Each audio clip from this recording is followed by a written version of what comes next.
This week's Coach of the Week, sponsored by Exquisite Lawns, goes to Coach Joe of the first and second grade boys Fury soccer team. Coach Joe brings a ton of energy. You can find him every Saturday on the soccer field, going up and down the sidelines, cheering loudly, giving his guys instruction by name. Coach Joe also likes to call his boys out individually, not because they've done anything wrong, but to pull them aside and let them know that he believes in them and to go get that ball and do well. He absolutely brings out the best in every single one of his players. And so, Coach Joe, we are blessed to have you. Thanks so much for investing in those boys and the families.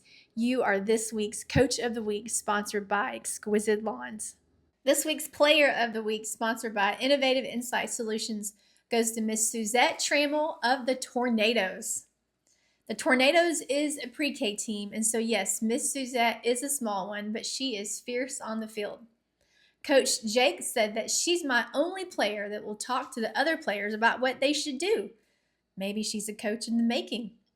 Jake said it's not all about the goals, but she got a sweet second goal of the season, cutting the ball back in bounds and then striking across the mouth of a goal into the opposite corner. Suzette, great job. Great job leading and great job doing your best. You are this week's Player of the Week, sponsored by Innovative Insight Solutions.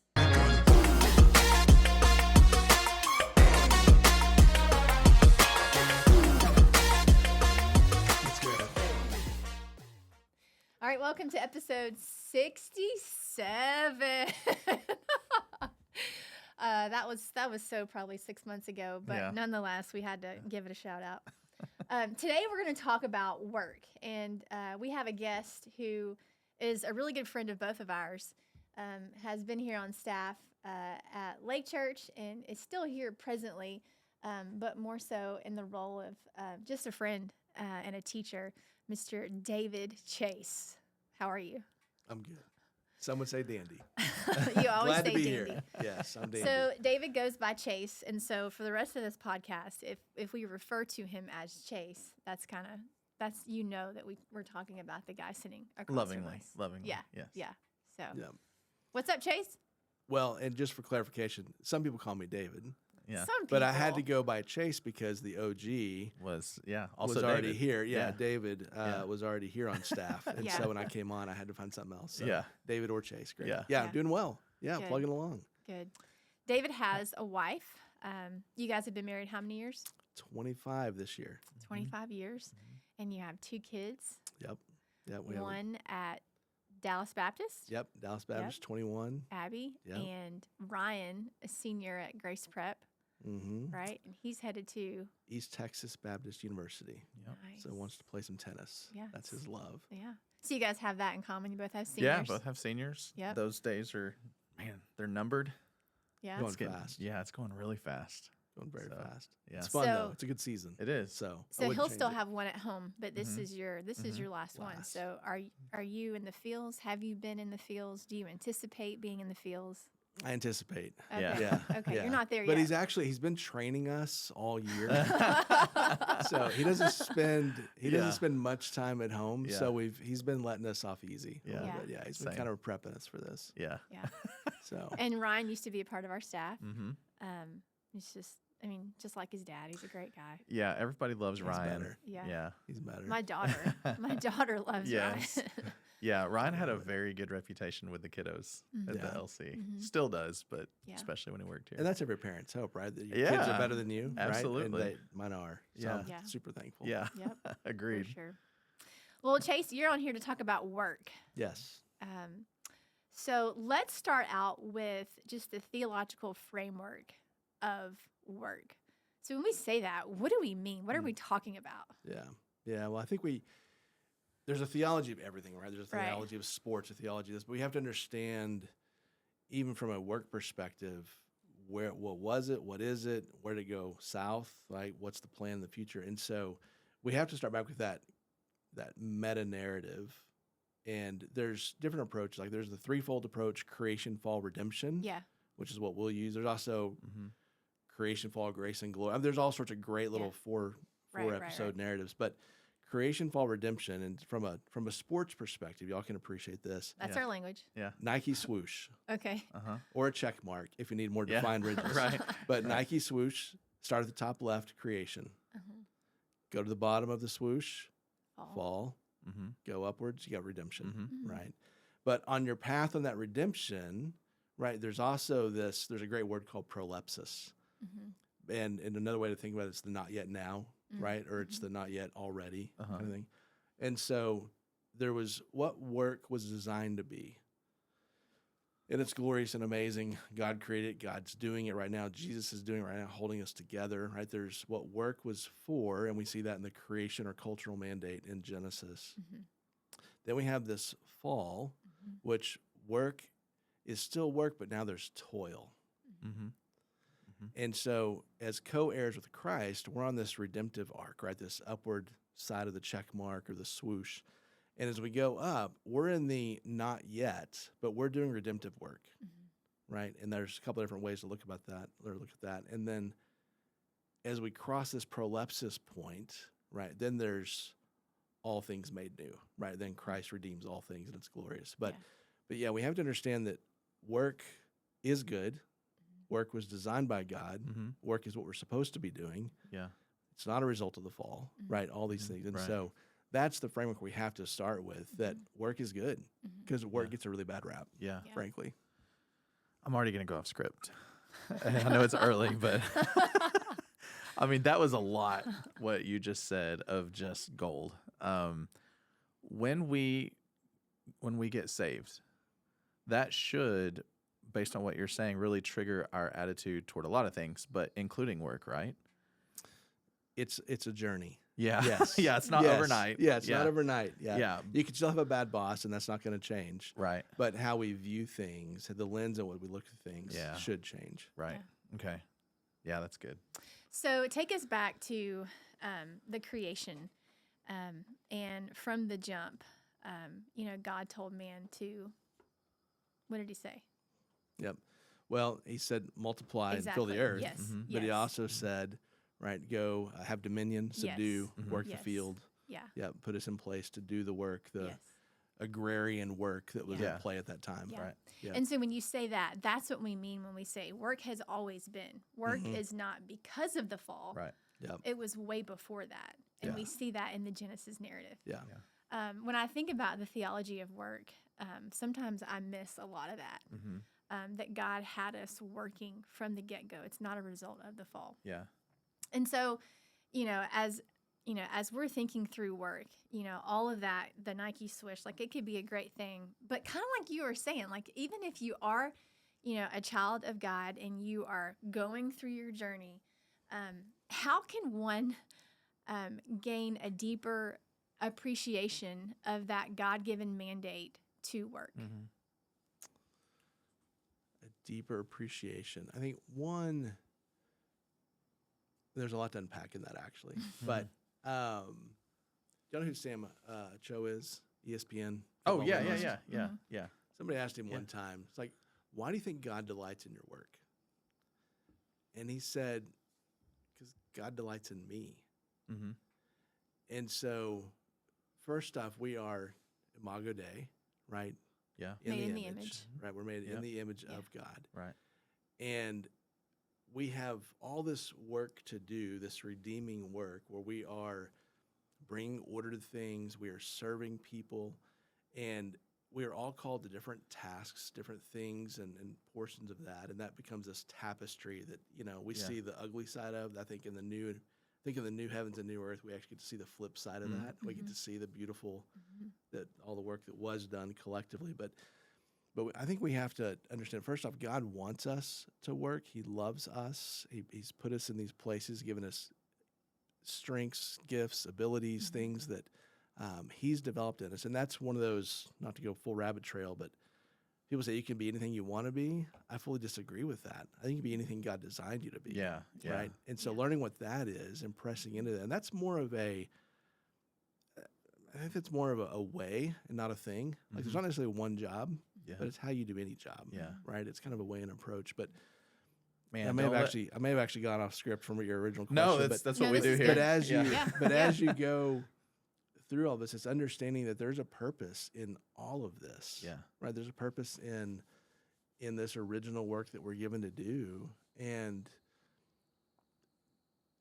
one of the things that I love about when we start to look at any work, and I would make the distinction that there's sacred work and there's sinful work, right? So first off, Genesis, we see work the fields, right? Name the animals, do the things, right? It's business accounting, it's agrarian, it's orderly. And that's what every sacred job is doing. Two things. One, it's bringing order to something, right? If it's a teacher, you're bringing order to the mind. Yeah. If it's an engineer, you're bringing order to bridge design or traffic flow. You're a doctor, you're bringing order to the body. A coach, you're bringing order to the team. Yeah. Whatever that is. Stay-at-home mom, you're bringing order. Oh my gosh. To your family, to your house. Yeah. When my wife is gone for a little while, there is absolute disorder and chaos in the house. It's not just her responsibility, just for I feel you. But all the men out there feel you right now. The towels won't get folded right until and so But there is the approach of we've got to know that every job we're doing is bringing two things, and sacred work does this: order, and then service. Like we're serving in some capacity, right? I think it was Martin Luther who said, "God doesn't need your good works, but your neighbor does." Yeah. Right. We see that in James, right? We're here for good works. Mm-hmm. So there's sacred work, brings order to things. Sinful work, and again, I want to press in that because culture has a great way of saying there's a secular sacred divide, that pastors, church staff, missionaries, right, are the sacred good jobs, and then everything else. Fully disagree with that. Yeah. So sacred work, bring order, serving. Sinful work is bringing disorder and chaos, right? So drug dealer, right? Yeah. Bad guys. Prostitute, bad guys. Yeah. And so all those bad things that bring disorder to somehow. And so I think that's key for people to recognize and know that your work matters. It's sacred. All work is sacred in that regard, unless it's sinful. Yeah. Your wheels are turning. Oh my gosh. But I always say when I talk to Chase, if I have a conversation with him, the conversation may physically end, but in your head, in my head, it goes Still on for gone. hours. Like it's just the wisdom, No. But, and I'm not trying to embarrass you, but it's true. Like, it just is. He's but a wise dude. Yeah. I as you were talking, it made me think, because one of the first things you said was, God is still doing that work. He's doing that work the way that it was intended, right, all along. And it just makes me think, does he look down at me and go, oh my God, like he's not toiling over his love for me and his, what I'm doing down here. It's not really work to him, but if I were him, I'd be like, this is so hard. I can't keep working like this, but it just goes to like you're saying, I mean, it's just good. It's just, how can you not appreciate and love the way that he loves you, to know that work is that for him? To know that Jesus is holding all things together right now. Yeah. And I haven't upset him enough. Just say, done. I know. It's the Thanos snap, right? Yeah. It's like, we're walking done. away. Chase, like how Good many luck. times? Right. And it's, how many times? Yeah. Yep. Man, this conversation, I don't know that we've had it enough. And like you said, like my head is spinning as well. If all work is sacred, if where God has put us, no matter if that's, in a classroom or in a hospital room, or, here at the LC, work has the ability to shape you, and then you have the ability to shape who you're serving. Yeah. Right. And so with that, like, Chase, how do we continue on with this mindset of reframing our minds on what the purpose of work is? Yeah. And that's bringing order and then serving others. Yeah. Well, and I think when you're outside the door and then you walk into the workplace, right? So, and I say that more metaphorically in the standpoint that we understand what work is for, right? So Christians, when we have a grasp of it, we can understand how it was designed, what it was for. I mean, there's a purpose, a biblical purpose for all these things, and we're made for work, right? You only need to see somebody who wants to be employed that's not, and you begin to understand that, there's something missing in their life, right? They're depressed. It's bad all around. Yeah. But when you're outside before you step into work, just as a thought, like there's a biblical component to this, and we understand the basis for it. But then when you get in the door and we start talking about actual work and workplaces, there's another aspect to all this that is actually helpful. Mhm. It's just different language, but it's helpful. There's and I'll use the phrase secular. There is a lot of secular thought on why we work. Well, it's all wrong. What would those thoughts be? Well, it's completely void of God. Mm-hmm. It's completely void of Scripture. Yeah. They're just like, well, we're here to work. Make Now, money. Just to make money. Make money. Yeah. Yep. Yeah. Now, they will eventually arrive at some of the same destination points, right? Mhm. Some of the Mhm. same Yeah. kind of overlooks Mhm. along the way. Yeah. They Yeah. recognize it's good to serve people. It's, Right. we benefit Yeah. from it, But the theological piece is strong on the outside, and it's also strong on the inside of this conversation. But for sure, why we work, God did it. Mm-hmm. But when you start talking about inside, well, you have two parallel roads that are really in sync, and that's the psychology of work and the workplace and the meaning of work inside the workplace. And what we talk about in the Christian circle, we talk about making it a great place, doing good work. We talk about all these different aspects of, I'm going to say, ultimately flourishing, Mhm. right? Yeah. How do we help? How do we create how do we mitigate the fall, mitigate toil Mm-hmm. in so many ways, but how do we make it a good workplace, bring meaning to that? Mm-hmm. But what's happening in the psychology, the weight of, they're leaving Jesus at the door, but there's also, you get into some of there's an acronym PERMA, and it has a positive, and it goes through a variety of things, but ultimately it's all of those ingredients to well-being. Okay. So psychology is going to talk about well-being, Yeah. but eventually their goal ends up as the same as ours, and it's flourishing. Mhm. How do you help people flourish in their workplaces? Mhm. And that's the Christian thought as well. And so it's interesting to me that coming from two different theological perspectives, right? One would just Mhm. deny Christ altogether, but you end up at the same point. And that's the beauty, I think, of what God has structured. Hmm. And if you remember in Ecclesiastes 3, said God has put eternity on man's heart, right? We know there's something here in all of this. And so either way, you have these two different paths. They come together at the same point, and we get to flourishing. And so we think about flourishing in our work, what we're to be doing, what we're about. And I think for people to figure out not necessarily what they're here for, but how do I use the gifts, skills, and abilities I have to serve well and to begin to develop that meaning and that purpose for themselves. But it's a biblical basis in all of that. And Mhm. So are you saying that someone can really unintentionally reach that same place without a relationship with Christ in their work? yes, but no. Okay. Right. Yeah. I mean, you're still going to serve. Yeah. That's what every job does. Yeah. Every job serves. Morally. Yep. Yeah. Yep. Yeah. You're missing the whole point, though. Yeah. You're missing why Right. we're The big serving, right? purpose. Right. We're serving to love others well. Yeah. There's three kind of, I would say, commissions, right? It's unfortunate that the Great Commission got labeled that in some ways, because there's three really important things. One, there's the cultural mandate, the creation mandate, which gives us our edict, our marching orders Mhm. for all of life: multiply, Mm-hmm. fill the earth, subdue it, all those things. And then there is, go, Yeah. share Christ. But Mhm. there's also, love the Lord Mhm. your God with all your heart, soul, Yeah. mind, and strength. Well, Mhm. those three things make up the fullness, I think, of the worker, right? What does that look like? Because you can take your work and be on mission anywhere you're going in that. But Yeah. so people can still work, but Mhm. they're going to miss that psychology piece of it. But I just find it super interesting that both paths, one with Christ, one without Christ, end up in the same goal of Yeah. finding meaning in their work, understanding what it's for, helping others flourish, Yeah. serving others. Yeah. We just end up Yeah. in the same Right. place. There's Right.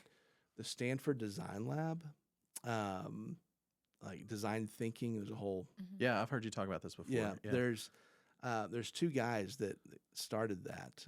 Dave Evans is one of them, and I can't remember the other guy, but Dave Evans is the Christian of the two. Yeah. But the other guy's an atheist. But they write, designing your work life is the name of the book. Yeah. but they both write this thing in such a way that it again arrives at the same destination. And truth is truth, right? So even if the secular psychology of things is saying something, there's still biblical truth to it. They just may not recognize that. Right. Yeah. And so, but That it's makes sense. Yeah. Everyone's heading to everyone wants to find meaning in their work. Right. They all want to do meaningful work. They all want to be Yeah. successful in some form or fashion. Right. So they're all moving to the same thing. All right, well, I'm Katrina, and I'm here with my friend Josh Thibodeau from the Coverage Crew. Hey, that's right. And I'm proud to support the home team. I'm a local State Farm agent, and we call ourselves the Coverage Crew. You can find me online at thecoveragecrew.com. So back up for a second and talk about the psychology part. What do you mean by that? Boy, we are we're supposed to be thinking creatures, right? We are we think day in and day out about what we're doing, hopefully, if we're a contributing member of society. Creating order. Yep. Yeah. Absolutely. Creating order and doing that. There's a great little, I don't know, I guess it's what I use in class when I teach. But you remember this, right? Here's the Here's the church, here's the steeple. Here's the church, here's the steeple, it's all these people. Yeah. But this is what I talk about when I'm working with class, and we're talking about organizational behavior. Okay. So all these, and so regardless of a church or not, any organization, you have all these people, right, and how they begin to come together and working together. And so psychology, there's a couple of different fronts on that. One is the psychology of how these people work together, right, as individuals, ultimately as a group. But then there's also just the psychology of our minds and how we're thinking about work and what we're doing. Again, whether it be from a secular perspective, right, if that's the case in that wording, or from a biblical perspective, there's the idea of, again, we all want the same thing. It's just how are we kind of going about that. And there's psychology in the Christian discussion of all this too, but definitely the secular vein of that wants to arrive at the same place. They just don't know how. They're missing a key ingredient, a key component. Yeah. So the psychology just being, as we think about work, how do we improve work? How do we do things? So that's more or less what I mean by that. Yeah. So how does a person, if you're working within a team or within a group or a business that is more of a secular way of thinking, how does a person who goes into that and is a team member, how do they flourish in that environment? What's the best way to do that? Great question. Yep. Yeah, how do we work with people we don't like and they not know Jesus? That's a better, yeah, to the point, yeah. Yeah. Well, and I mean, that is a real point, though, right? There's the component of we're going to work with non-believers in certain places, right? And a lot of our church members do, right? They're going to work in environments that don't necessarily love Jesus. Yeah. Maybe your boss doesn't love Jesus. Maybe your peers don't love Jesus, right? And so there's that, or they don't have a well-developed theology of work, or they don't bring it to the workplace, right? There's so many problems that can exist in that. Right. But then there's just truly the, so the two fronts on that. One is we think about how do we work in that environment? Grace. I think God models this for us. Jesus models this for us throughout Scripture. We see, again, right, it's Jesus is holding us together right now, and he doesn't just like, oh, I'm so frustrated with you, Todd, right? Like, what is it that we see in our experience, in our Christianity, that we can then apply, not easily, but in a great way, to our environments around us and our workplaces. And again, our work is, maybe I should have led with some of this too, but our work is not just our paid work, right? Because I think there's two components. There's work and there's leisure or rest. And so work is going to be where we get paid. Yeah. But it's also raising a kid. It's also a marriage. Yeah. It's also dealing with neighbors, right? It's all the volunteer things you may do. So there's a whole bunch of work in that. But as we are working with people that we don't necessarily find it super easy to work with because either not a Christian or they're just sandpaper. Yeah. Right. I think first we just start with grace. Yeah. Right. That's the first key in all of this. Secondly, like what are the good things? Everybody, I mean, I could say this way: everybody brings joy. Somebody coming, somebody going. But but let's go with the approach. Like you have something to learn from everybody. Yeah. Right. Sure. Celeste Hedman is an NPR journalist, and she is giving a great TED talk on how to communicate with anyone. Yeah. And that's one of her points is that we have something to learn from everybody. Yeah. And so you're working with this coworker who you don't love, don't get along with, either they know Jesus or don't know Jesus, whatever, but a lot of grace.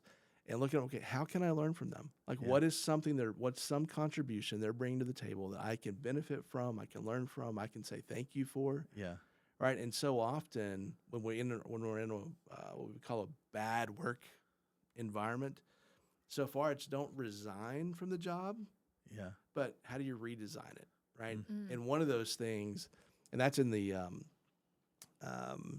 Designing Your Work-Life book. Yeah. But Write one of that the down. I am. Yeah. Yeah. but one of the I'm gonna text it to you. Yeah. one of the thoughts in that is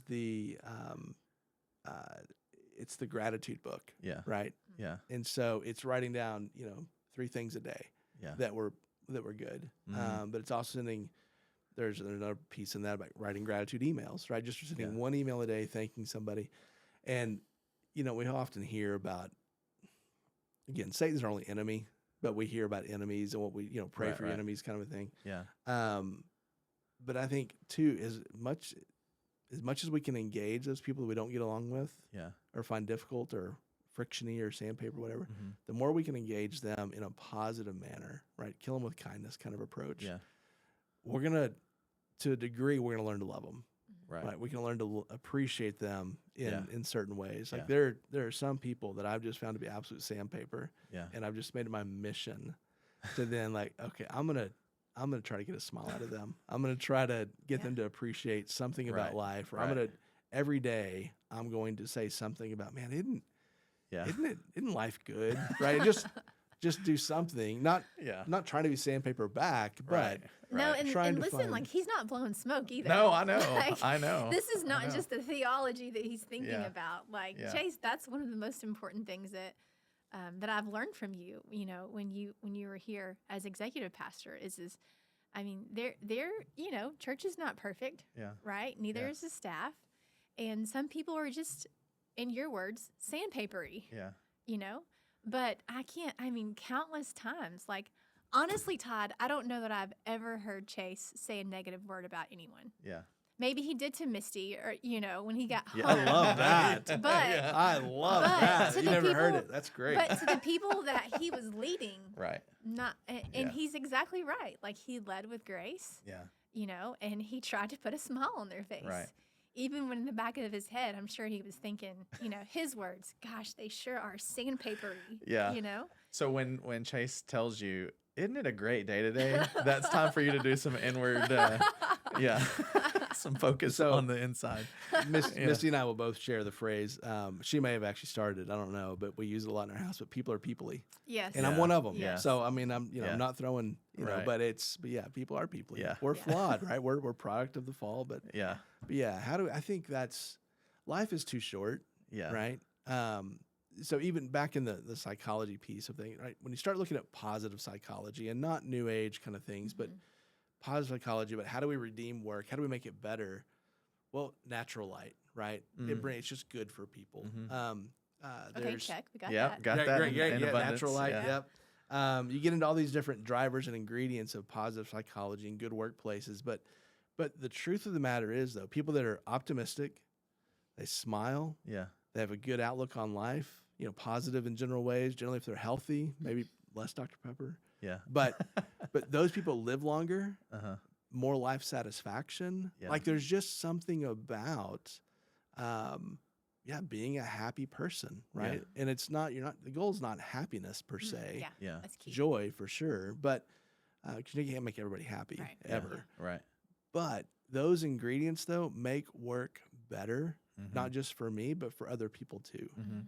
And so I think life is too short to be pessimistic, to be run down. I mean, there are difficult things, no doubt about it. And there Yeah. are real things about Yeah. burnout. There are real things about bad bosses, toxic workplaces. Right. I mean, that stuff does exist. I'm not trying to Right. be Pollyanna about it. But there's also just something about how the one thing we can control, right, is our attitude. So how do we go into a situation? How do we go into a place, whatever doorway we go through? Like, all right, let's try to leave it better than we found it, Yeah. right? How do Yeah. we do that? So I'm going to affirm everything that you've talked about in Except- a very short. No, No, okay, no, okay. In a very short story that, working most of my adult life in the toxic places that you're talking about, in homes that are broken, and drug dealing and prostitution, all that kind of stuff, you need to interview these people. And in order to do that, you have to build a rapport with them. And so the hard part sometimes was, all right, how am I going to build a rapport with this guy who is, slinging drugs to everybody in the community?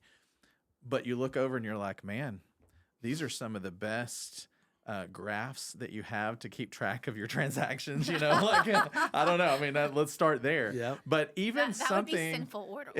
but Yes. even something like that, like you look to develop a relationship or a rapport with somebody, and they want that.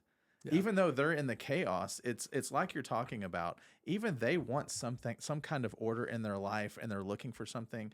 I can't tell you anyone in 25 years that I ever talked to that said absolutely not about Jesus. No, I don't believe in him. I don't want to believe in him. That never happened to me. But what did happen is, hey, this is something positive. Why can't we work towards something with this? And then they would be open, right? Now, of course, you get the occasional person who just shuts down completely, but for the most part, they're open. They want to do something that is productive, and they're open to Jesus. And so even in those jobs where either it's toxic or it's chaotic or people just don't believe, I think you can still shine, and you can still develop rapport with people and relationship with people that lead to that. Yeah. Which I think goes exactly to your point. Yeah. Life is too short Yeah. to not be in the positive. Right. That's good. Right. Man. Well, what about the single moms who have to, man, I got to get home from work because I have this, and there's just chaos all the time. And yeah, it sounds great. Like you said, you don't want to be Pollyanna, but like, it's hard for me to smile most days. Yeah. Because there's just so much on me. What do you tell that single mom? Yeah. Well, I try to avoid those conversations because they're hard. Yeah. No, there's, as we think about, again, I was just talking with somebody the other day about overwork, right? And and I think there's three kind of pieces to overwork, and the third one is what you're talking about. But the first one simply being, we have a misguided understanding of work, identity, why we're working, and maybe it's we want bigger storehouses, we want fame, we want security. Like there's something disordered in our relationship with the work, and we're pursuing it for the wrong reasons.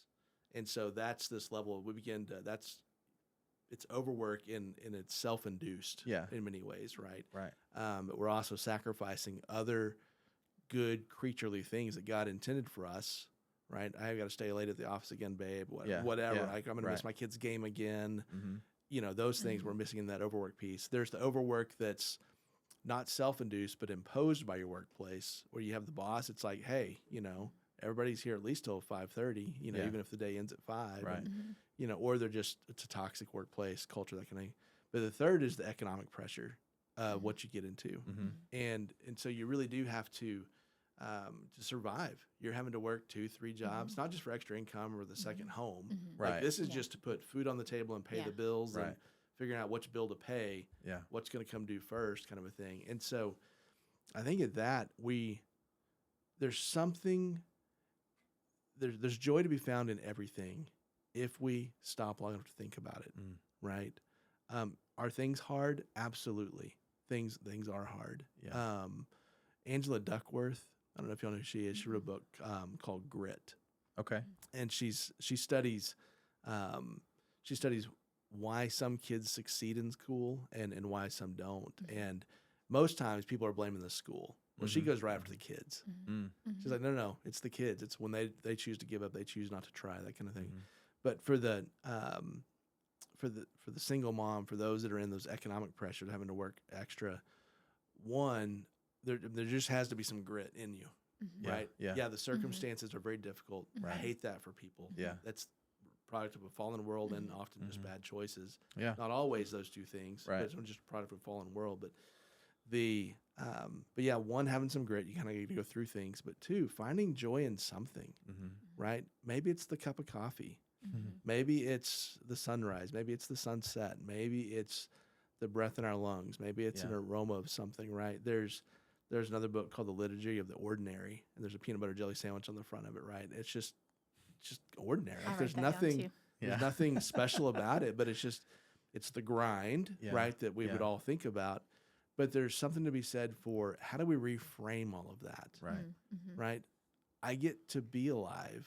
I get to, have these 2-3 sweet kids with them. Not always sweet, not always, but I get to have these. I get to love on them. I get to teach them. I get to train them. I get to run them around to different places. Like there's things in the day that it all. I mean, if it's a psychology piece, it's all about the lens in which we view things. If I choose to see everything negative, then it's all going to be negative. But I'm like, okay, there's got to be something good about this. Now that's super hard. It's not easy. No, but you're right. To think there's going to be something good. Or before my son could drive, one of the things that we would do every day driving to school, we would turn right, head east, and I would say, man, look at that sun. 93 million miles away. God did that. And he could quote it. He could tell you, right? He could tell you what this is. If you say, hey, how far is the sun? He's like, it's 93 million miles. I'm going to ask him next time I see him. Yeah, absolutely. Yeah. But there's the idea of, and I would just say, man, God is amazing. God is magnificent. Yeah. And even if the circumstances aren't in place that you can find joy in that or say something good about it, the fact that, again, for the believer, if you're not a believer in this tough economic, like that's a whole other ballgame. But for the believer who's in that situation, like there is something good in every day, and we're to dwell on those things. And so what is that, right? Find that goodness in every day, and that positive approach to things is just so healthy. And it's a waterfall, right? Or it's a domino. It snowballs. You find into, you find that it's going to improve a lot of the mindset, not necessarily the situation. You're right. It snowballs. I can specifically think of, I mean, like I said, for 25 years, I come home every morning after a night shift, and you've seen nothing but brokenness. You've had nothing but people lie to you, and you see the way these people live, and you think they don't have hope. And now I'm losing hope because it's just the same thing repetitive over and over. So it has to be intentional. You have to intentionally look at the sun the way that you're talking about. It's a choice at the end of the day. And sometimes I appreciate what you said so much, that it is a choice for you to make, but it is there for you to make it if you want to. If you choose to let it be negative all the time, then it's going to be. You have to fight against that. Yeah, and that's it. What's amazing to me is how much of this is in the mind. I mean, God gave us an amazing tool in our mind. And if Katrina and I have the same ailment, whatever it is, ailment X, and she's a really positive person, and I'm a really negative person, right? I'm going to see it as this horrible thing, and I'm going to tell you whenever time we see each other, I'm going to tell you all how bad it is and whatever. Right. And Katrina's going to say, there's some tough things, but let's move on. Right.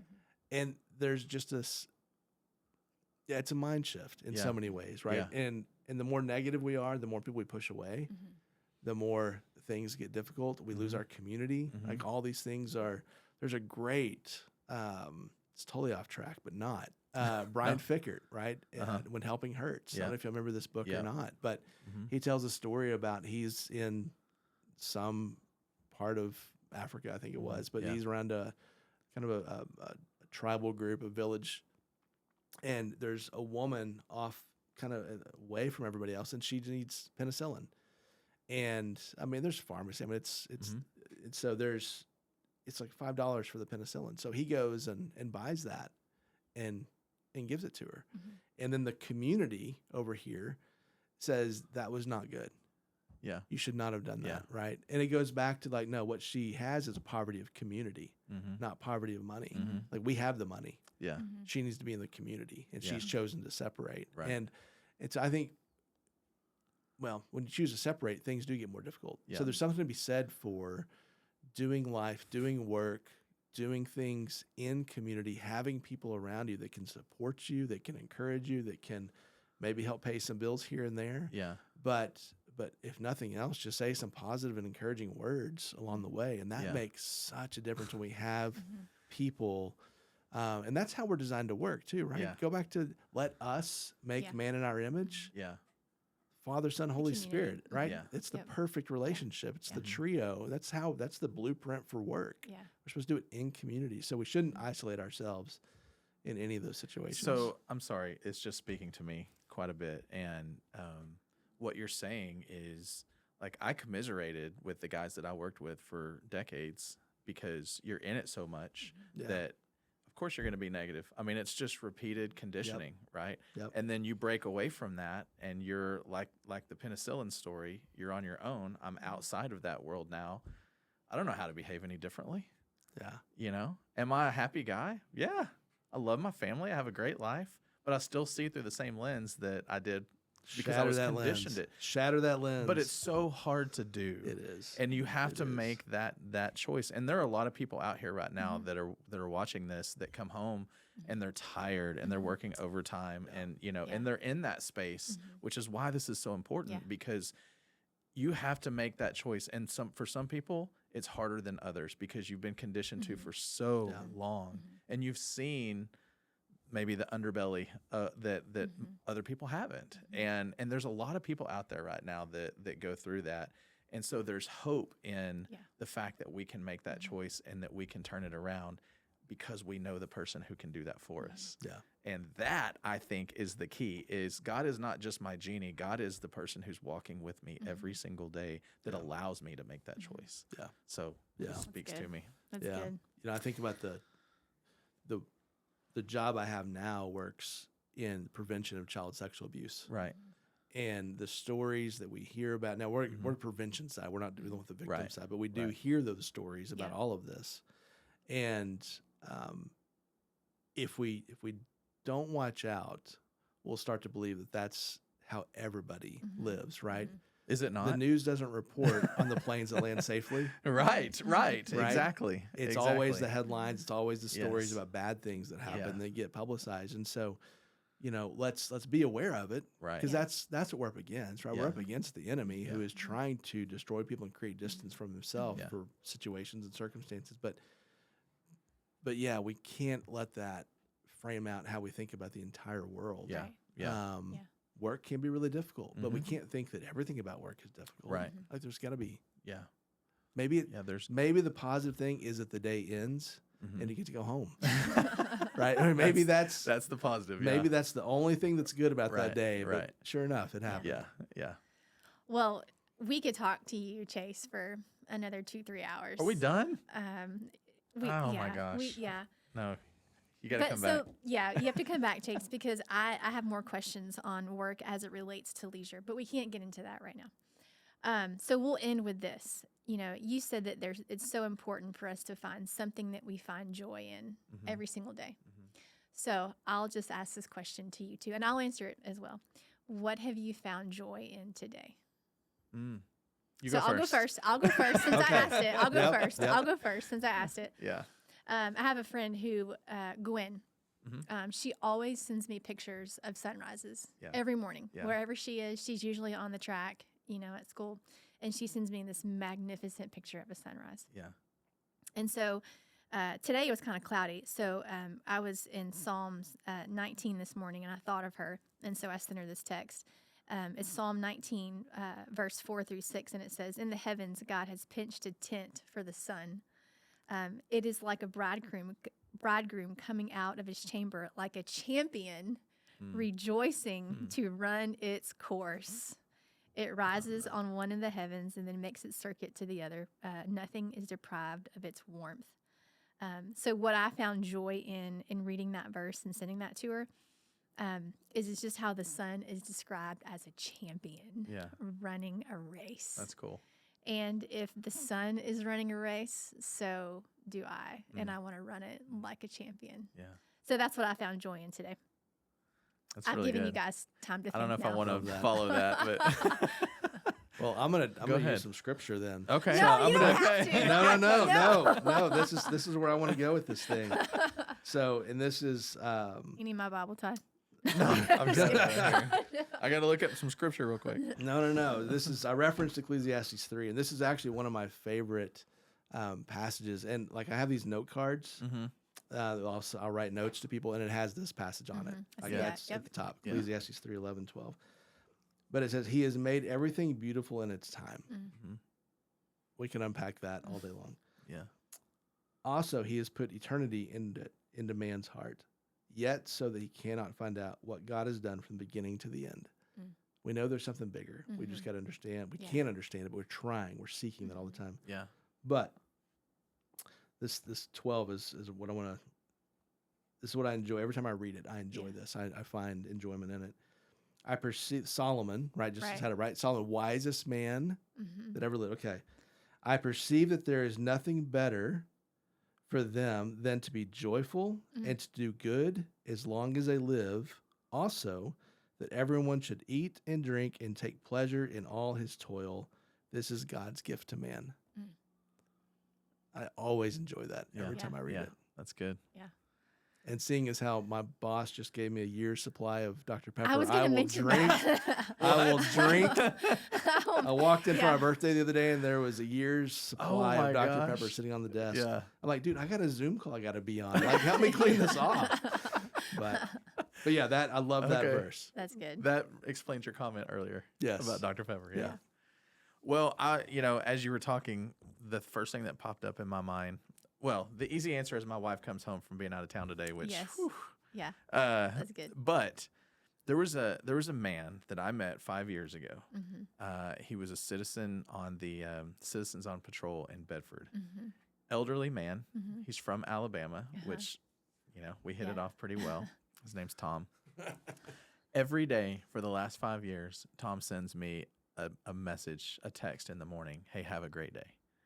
Wow. With some kind of picture with it or Yeah. something. And Tom's in his 80s. Mm-hmm. And The fact that he texts is amazing. so I That's thought, big. Yeah. for the longest time, I thought, okay, he's got it planned. He sends it out mass to all these people. No, he hand does it every morning and sends it to me. That's amazing. And I can't, That's amazing. I have a hard time Yeah. with the fact that I overlook that every day, that I'm like, okay, thanks, Tom, and I keep going about my day. Mm-hmm.